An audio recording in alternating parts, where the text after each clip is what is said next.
59.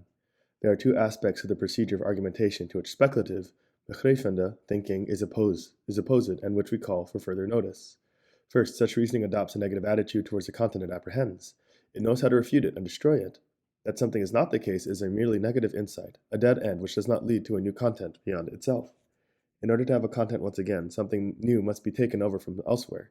Argumentation is reflection into the empty I, the vanity of its own knowing. This vanity, however, expresses not only the vanity of its own content, but also the futility of the insight itself. For this insight is a negative that fails to see the positive within itself. Because this reflection does not get at its very negativity as its content, it is never at the heart of the matter, but always beyond it. For this reason, it imagines that by establishing the void, it is always ahead of any insight rich in content. On the other hand, in speculative, begreffende thinking, as we have already shown, the negative belongs to the content itself, and is the positive, both as the immanent movement and determination of the content, and as the whole of this process. Looked at as a result, what emerges from this process is the determinate negative, which is consequently a positive content as well. 60. But in view of the fact that such thinking has a content, whether of picture thoughts or abstract thoughts or a mixture of both, argumentation has another side, which makes comprehension difficult for it. The remarkable nature of this other side is closely linked with the above-mentioned essence of the idea, or rather it expresses the idea in the way that it appears as the movement which is thinking apprehension.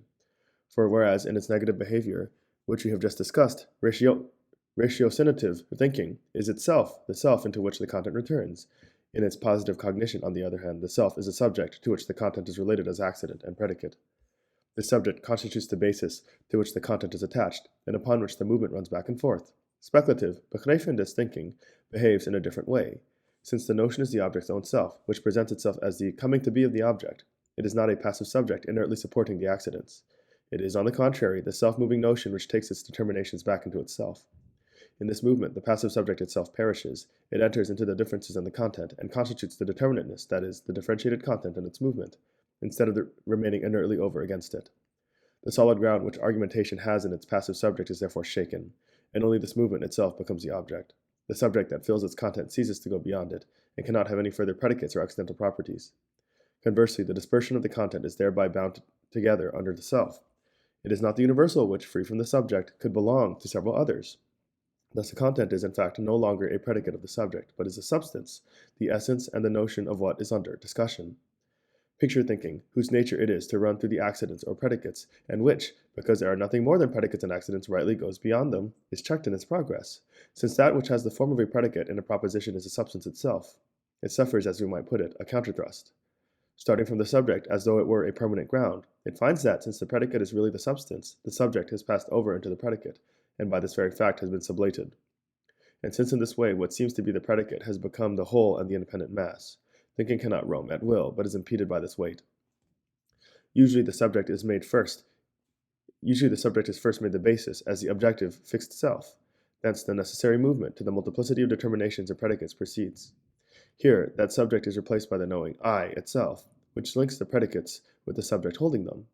But since that first subject enters into the determinations themselves and is their soul, the second subject, namely the knowing I, still finds in the predicate what it thought it had finished with and got away from, and from which it hoped to return into itself, and instead of being able to function as a determining agent in the movement of predication, arguing back and forth whether to attach this or that predicate, it is really still occupied with the self of the content, having to remain associated with it, instead of being for itself. 61. Formally, what has been said can be expressed thus. The general nature of the judgment or proposition, which involves the distinction of subject and predicate, is destroyed by the speculative proposition, and the proposition of identity which the former becomes contains the counterthrust against that subject-predicate relationship. This conflict between the general form of a proposition and the unity of the notion which destroys it is similar to the conflict that occurs in rhythm between meter and accent. Rhythm follows from the floating center and the unification of the two. So too, in the philosophical proposition, the identification of subject and predicate is not meant to destroy the difference between them, which is the form of the proposition expresses. Their unity, rather, is meant to emerge as a harmony. The form of the proposition is the appearance of the determinate sense, or the accent that distinguishes its full fulfillment, but that the predicate expresses the substance and that the subject itself falls into the universal. This is the unity in which the accent dies away.